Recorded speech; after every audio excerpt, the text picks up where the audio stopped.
The chamber was dark and cold. 12 species sat in a circle, their bodies strange and different from one another. Some had scales, some had feathers, some looked like nothing that had ever walked on Earth. But they all shared one thing: power. Together, they ruled the galaxy.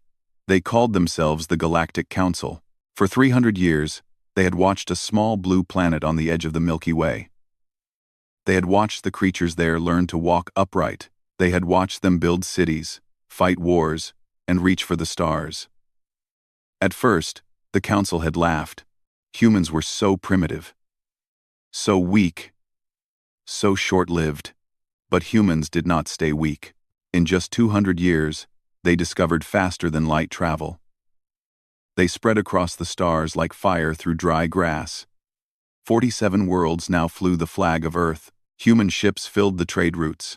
Human scientists solved problems that had puzzled the elder races for millennia. And that was the problem.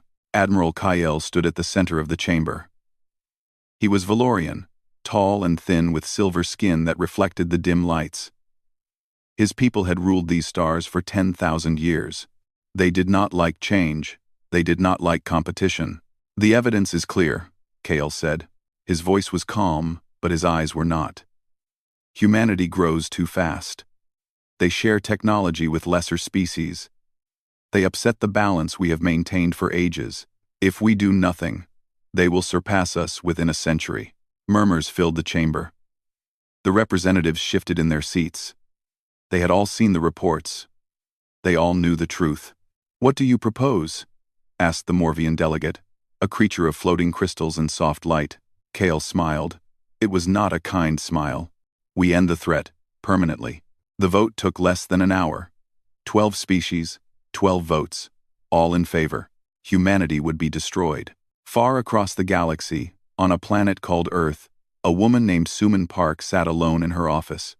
She was the director of United Earth, the leader of all human civilization. She was 53 years old, with gray in her black hair and lines around her dark eyes. She had spent her whole life serving her people.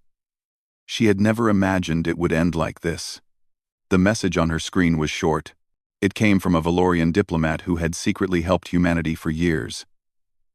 He was risking his life to send these words. "They have voted. You have 18 months. Suman read the message 3 times. Then she closed her eyes and breathed slowly. She had known this day might come. Every leader before her had known. The council did not like species that grew too strong. They had destroyed others before: the Caliph, the Euroni, the vessel mines of Proxima. All gone now. All forgotten.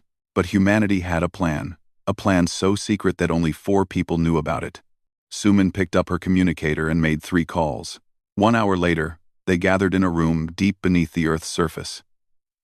The room had no windows, no cameras, no recording devices of any kind. It was the most secure place on the planet. General Taeho Kim arrived first. He was a soldier, hard and weathered, with scars on his hands from battles he never talked about.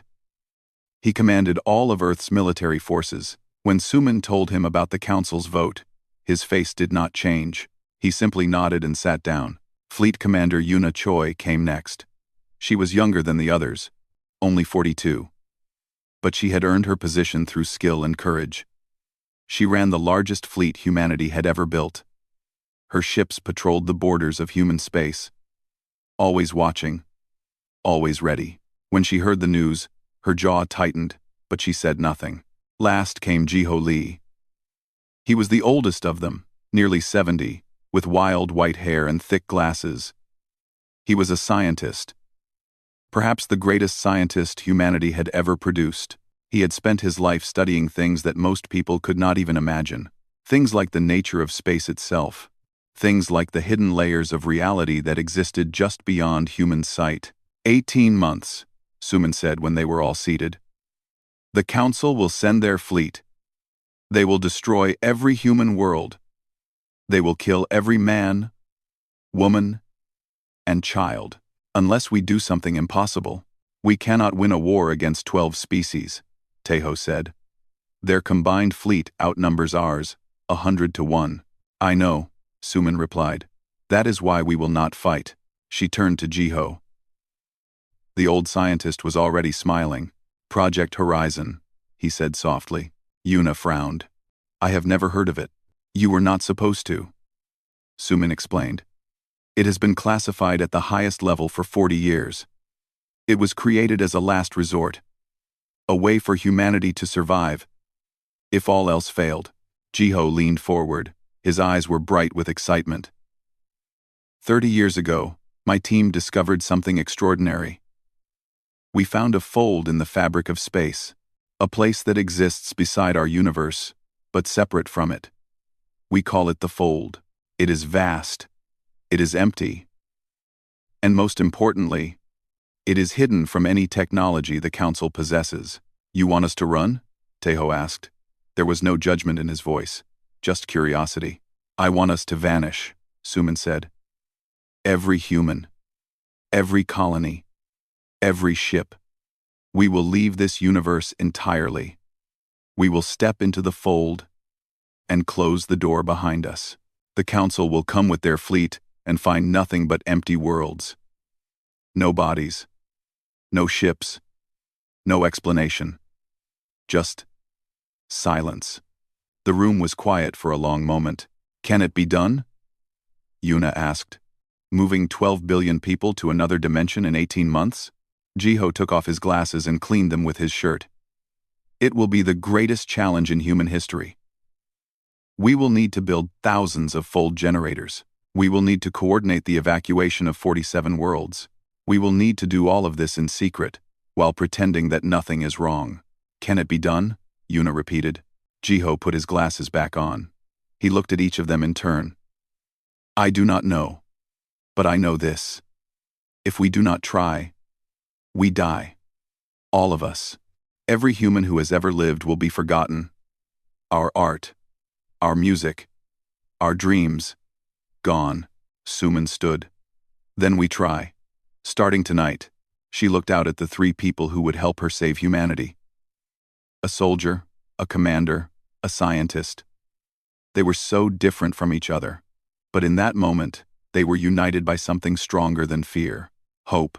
We have 18 months, Suman said. Let us make them count. The work began in silence. No announcements. No speeches. No warnings. The people of Earth continued their normal lives, while their leaders quietly prepared to move them to another universe. Jiho Lee had not slept in 3 days. He stood in a massive underground laboratory, surrounded by machines that hummed with energy. Hundreds of scientists worked around him, building devices that should not exist.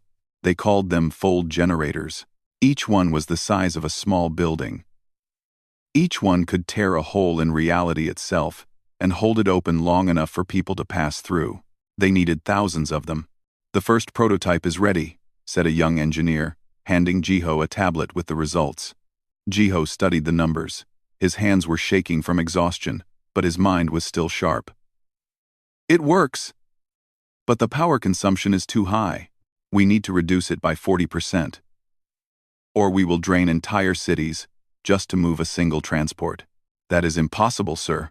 Then make it possible. Jiho looked at the young man with tired eyes. We do not have the luxury of impossible anymore. Across the galaxy, on a colony world called New Sol, a different kind of work was happening. The planet was home to 200 million humans. It had mountains that touched the clouds and oceans that glowed blue at night. It was beautiful. It was home, and it was about to be abandoned.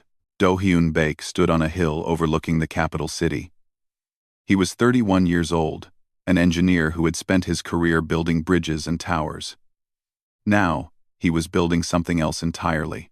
Behind him, construction crews worked day and night, assembling one of the massive fold generators. We are behind schedule, said a voice beside him. Do-hyun turned to see his sister, Hana. She was a doctor, 5 years older than him, with the same dark eyes and serious face. She ran the medical teams that were preparing the colonists for the journey ahead. I know, Do-hyun said. We need more workers, more materials, more time. We have none of those things. Then I will find a way. He looked at the half-finished generator. I always do. Hana put her hand on his shoulder. The people are scared, Do-hyun. They do not understand why they must leave their homes. They do not know about the council's vote. They only know that the government is asking them to trust and follow. And are they? Trusting? Hana was quiet for a moment. Most of them, yes. But some are asking questions. Dangerous questions. This was the hardest part of the plan. The evacuation had to remain secret. If the council learned what humanity was doing, they would attack immediately. So the people were told lies. Comfortable lies. They were told this was a drill, a practice evacuation, a test of emergency systems. Most believed it. Most did not question, but not everyone. Back on Earth, General Tae-ho Kim faced a different challenge. His job was to maintain the illusion. He had to make the council believe that nothing was wrong, that humanity suspected nothing, that life continued as normal. Every day, patrol ships followed their usual routes. Soldiers trained on their usual schedules. Diplomats attended their usual meetings with alien delegates. The act was perfect. The mask never slipped. But behind the mask, everything was moving. Tae-ho stood on the bridge of his flagship, watching the stars through the main window. Beside him, a young officer named Jae-won nervously checked his console. Sir, the Valorian observation ship is still following us. I know. Tae-ho's voice was calm. Let them watch. Give them nothing to see. How long must we keep this up, sir? Tae-ho turned to look at the young man. Until the last human is gone. Until the last ship passes through. Until there is nothing left but empty worlds and confused enemies. He smiled slightly. Can you do that, Lieutenant? Jae-won straightened his back. Yes, sir. Good. Because the moment we fail, 12 billion people die. The months passed like water through fingers. Too fast. Always too fast. Fleet Commander Yoona Choi coordinated the largest movement of people in human history. Ships arrived at colony worlds in the dead of night, loaded with passengers, and vanished into the fold. The process was slow at first. A few thousand people per day. Then, a few 100,000. Then, millions. By month 6, the first colonies were empty. By month 9, half of human space was abandoned. By month 12, the generators were working at full capacity, moving entire populations in single nights. But not everyone could be moved so easily. On the outer colony of Frosthaven, a group of miners refused to leave. They had built their lives on that frozen rock. They did not want to abandon their homes for some unknown destination. Yoona flew there personally. She found the miners gathered in their main hall, angry and afraid. Their leader was a big man, with a beard of ice and hands like stone. You cannot force us, he said. This is our world. Our choice. Yoona stood before him, small but unbending. You are right. I cannot force you. I will not force you. She paused. But I will tell you the truth. She told them everything. The council's vote. The coming fleet. The extinction of humanity. She told them about the fold, about the new universe waiting for them, about the hope that lay on the other side. When she finished, the room was silent. The big miner looked at his people. Then he looked at Yoona. Why did they not tell us this before? Because secrets save lives, Yoona said. Because the council has spies everywhere. Because if they knew what we were doing, they would come early and kill us all. The miner was quiet for a long moment. Then he nodded slowly. We will go. But you owe us the truth from now on. All of it. I promise, Yoona said. They were the last to leave their world. Yoona watched as their ship disappeared into the fold, carrying the final humans of Frosthaven to safety. Back on Earth, Jiho made his final calculations. The generators were ready. The fleet was in position. The evacuation was nearly complete. But there was one problem. Someone has to stay behind, he told Suman. Someone has to shut down the last generator from this side. Someone has to make sure the door closes properly. Suman nodded. She had known this from the beginning. I will do it. Director, you cannot. You are too important. I am exactly as important as every other human being, Suman said. And I am the leader. It is my responsibility to be the last one out. Jiho wanted to argue. He could see 1,000 objections forming in his mind. But he looked into Suman's eyes and saw something that stopped him. Determination. Peace. Acceptance. The personal transit device, he said finally. It will give you 17 seconds after the generator shuts down. 17 seconds to cross over. If you miss that window, I will not miss it. Jiho handed her a small device, no bigger than a coin. Press this when you are ready. It will bring you home. Suman took the device and closed her fingers around it. Thank you, old friend. For everything. Outside the window, the sun was setting over Earth. It painted the sky in colors of gold and red, beautiful and sad. Somewhere out there, the Council's fleet was gathering. Somewhere out there, death was coming, but humanity would not be there to meet it. The streets of Geneva were empty. The cafes stood silent, their chairs still arranged around tables that would never be used again. The fountains still ran, their water catching the morning light. The flowers in the park still bloomed, not knowing that no one would come to admire them. Director Suman Park walked alone through the city. Her footsteps echoed off the old buildings, the only human sound left on Earth. Everyone else was gone. The evacuation had taken 17 months, 3 weeks, and 4 days. 12 billion people had passed through the fold, leaving behind their old lives and stepping into something new. Yuna had led the civilian transports. Teho had taken the military fleet. Jiho had crossed over with his scientists, already planning how to build in their new home. But someone had to stay until the very end. Someone had to shut down the last generator and close the door. Someone had to make sure that when the council came, they would find nothing but ghosts and questions. That someone was Suman. She walked through the empty halls of the United Earth capital. This building had seen so much history. The first treaty between Earth and Mars, the founding of the Colonial Alliance, the speeches that had united humanity under one flag. Now, it was just a shell, a monument to a species that no longer lived here. Suman stopped at a window and looked out at the Alps. The mountains stood tall and white against the blue sky, eternal and uncaring. They had watched over humanity since the beginning. They would still be here long after the last human was gone. She pressed her hand against the cold glass. We grew up in your shadow, she whispered. We learned to dream by looking at your peaks, and now we have to leave you behind. The mountains did not answer. They never did. Far away, on the other side of reality, Dohyun Baek stood in a place that had no name yet. The fold was strange. The sky was not blue but silver, like the inside of a pearl. The ground beneath his feet was solid but felt different. Softer somehow. The air tasted clean in a way that Earth's air never had. He was standing in a field that stretched to the horizon. Behind him, the first structures of new humanity were rising. Temporary shelters, power stations, medical centers, the beginning of a new civilization. His sister Hana walked up beside him. She looked tired. They were all tired. The evacuation had pushed everyone to their limits. Is it done? She asked. Almost. Do-hyun checked his tablet. The director is still on Earth. She will close the last gate in a few hours. Why does she have to stay alone? Do-hyun did not have a good answer. He understood the technical reasons. Only one person could operate the final shutdown sequence. The personal transit device only worked for one. But those were just facts.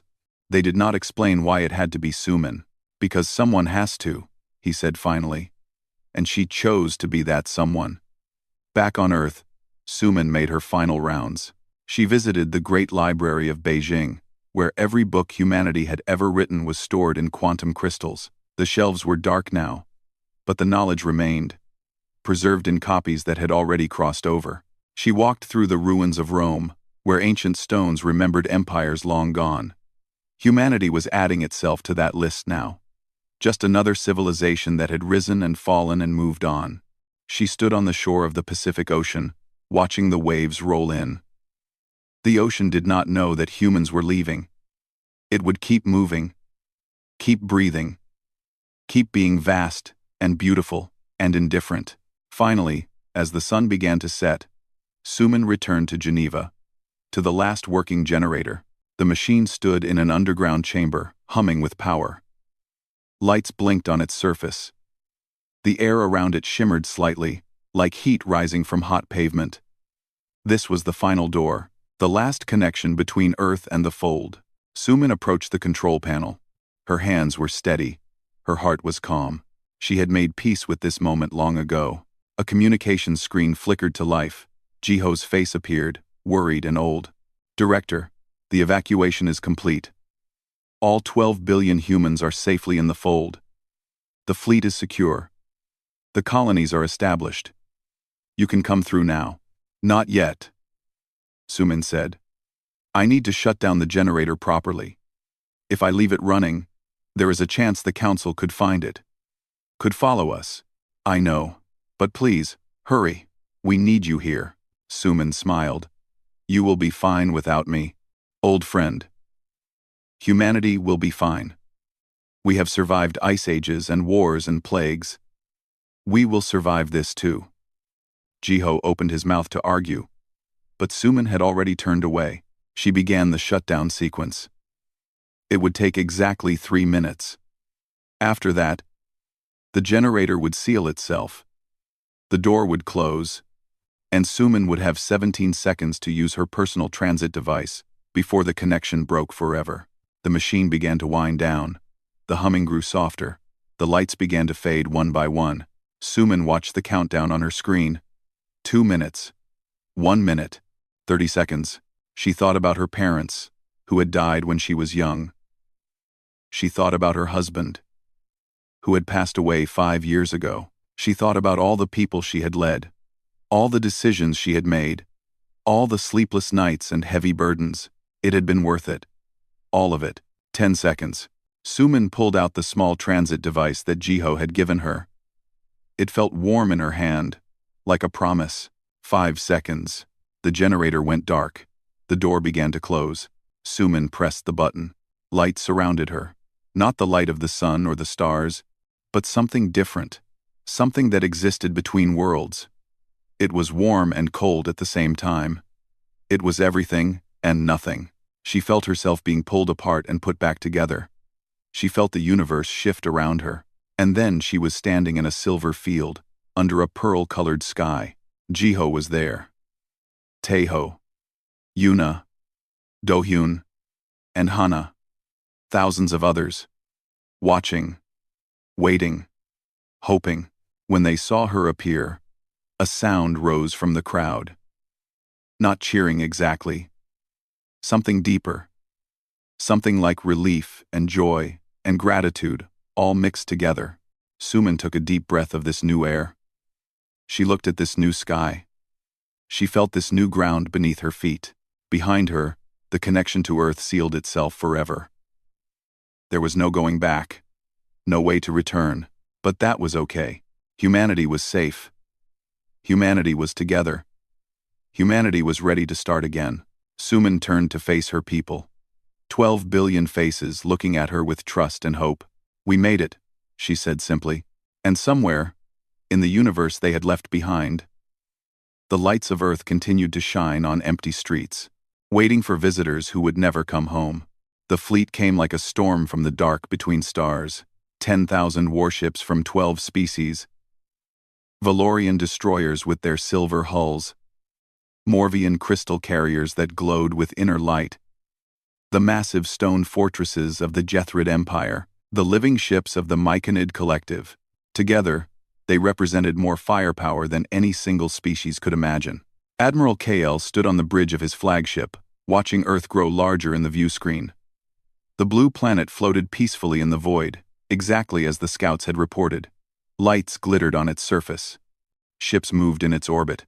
Everything looked normal. But something felt wrong. "Status report," KL ordered. "All weapons ready, Admiral. The fleet is in attack formation.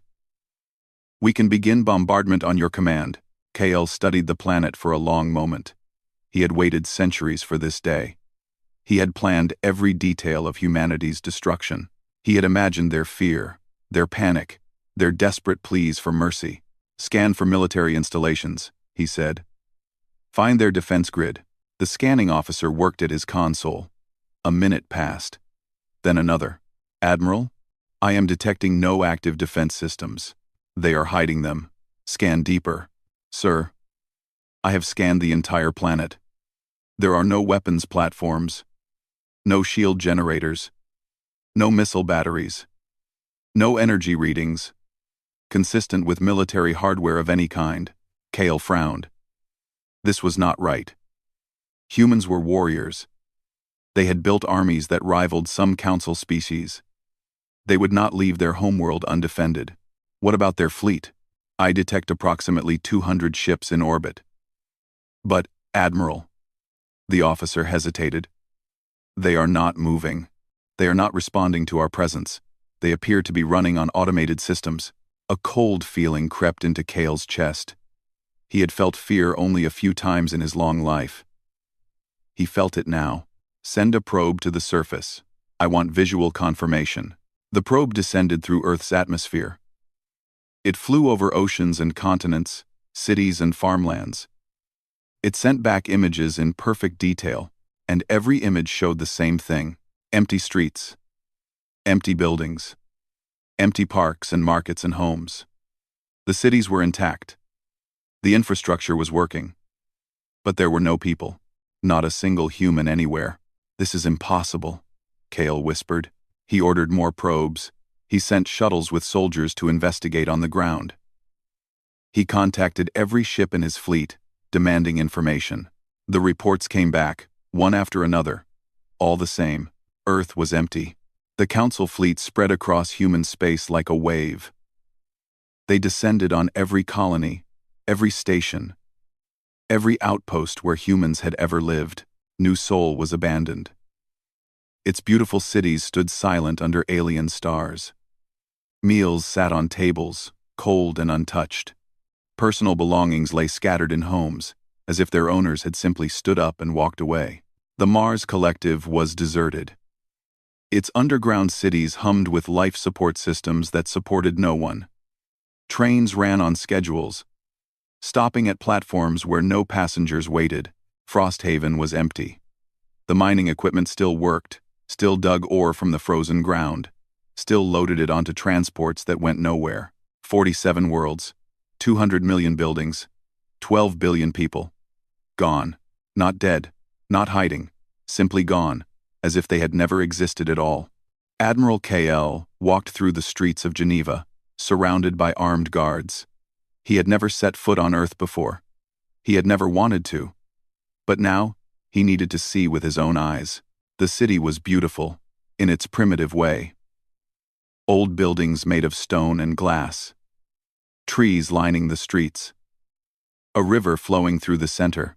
He entered the United Earth capital. The great hall was dark and quiet. Dust had begun to settle on the polished floors. The flags of human nations hung limp and still. Search everything, Kale ordered. Find something, anything, a clue, a message, a body, something that tells us what happened here. His soldiers spread through the building. They opened every door, examined every room, scanned every surface for traces of human DNA. They found nothing useful. Just the remnants of an ordinary day. Coffee cups on desks. Documents about trade agreements and agricultural reports. Pictures of families on personal terminals. One of his officers approached with a tablet. Admiral. We found security footage. Kale grabbed the tablet eagerly. The footage showed the final days before the fleet arrived. People walking through hallways, working at their stations, eating in the cafeteria, and then, suddenly, they were gone. Not running, not panicking, just disappearing. One moment they were there, the next, empty air. What technology could do this? The officer asked. Kale did not answer. He did not have an answer. The search continued for months. The Council's best scientists examined the empty worlds. They analyzed the air, the soil, the quantum signatures of space itself. They found nothing. No radiation, no exotic particles, no evidence of mass transportation or cloaking technology. Some suggested that the humans had developed teleportation. But teleportation required receiving stations. There were none. Others proposed that they had fled to another galaxy. But no ships had been detected leaving human space. The borders had been watched constantly. A few whispered darker theories. That humanity had discovered something terrible. That they had destroyed themselves in some unknown way. That they had been taken by forces even the Council did not understand. But there were no bodies. No wreckage. No signs of destruction at all. Just silence. Just absence. Just the haunting emptiness of worlds that should have been full of life. Admiral Kale stood alone in his quarters, staring at a holographic map of human space. Every world was marked with the same symbol. Status, unknown. Population. He had spent his entire career fighting wars. He understood enemies. He understood battles. He understood victory and defeat. But he did not understand this. Humanity had been sentenced to death. They had been given no warning. No chance to surrender. No opportunity to fight back. And yet, they had escaped. Not just escaped, vanished. Where did you go? Kale asked the empty air. How did you do it? The air did not answer. Nothing answered. Eventually, the Council declared humanity extinct. They erected monuments on Earth, warning other species not to grow too strong. They told stories about the humans who had risen too fast and fallen too mysteriously. They used humanity as an example, a cautionary tale. But deep in his heart, Kale knew the truth. Humanity was not extinct. They were somewhere, watching, waiting, and someday, when the Council had forgotten to be afraid, they would return. He was sure of it. He just hoped he would not be alive to see it. 500 years passed like a long, slow dream. The Galactic Council continued to rule the stars. New species rose and fell. Old empires grew stronger and weaker. The universe changed in 1,000 ways, large and small, but humanity was not forgotten. Children were taught about the humans in their schools.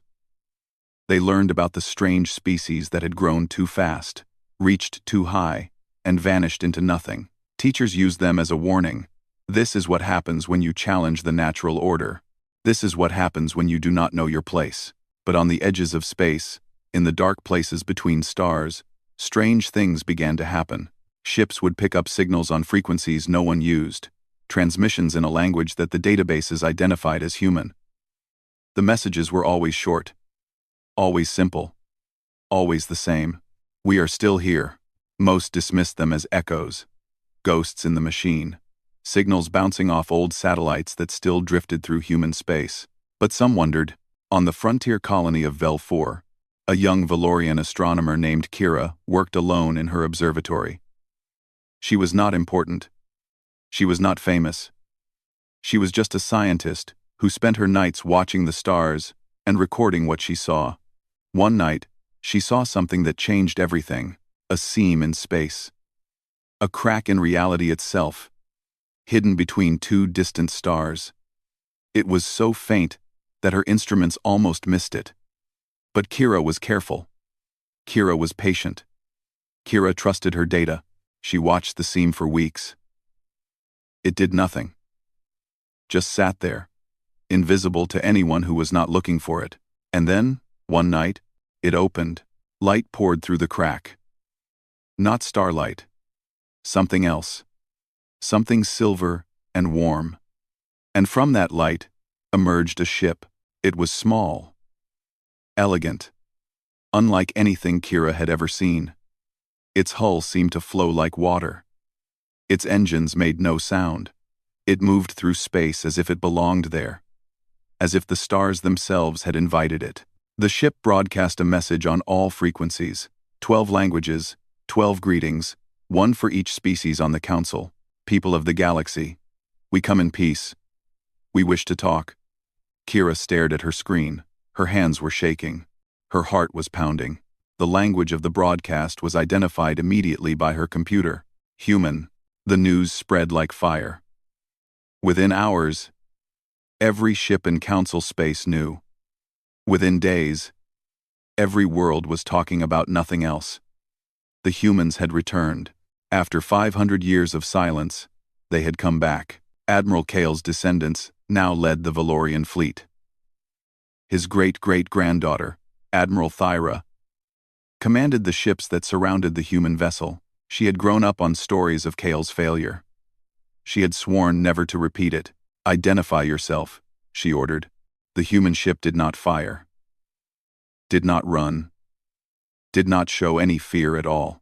A voice answered, calm, confident, young. "I am Captain Minho Park. I represent the human collective.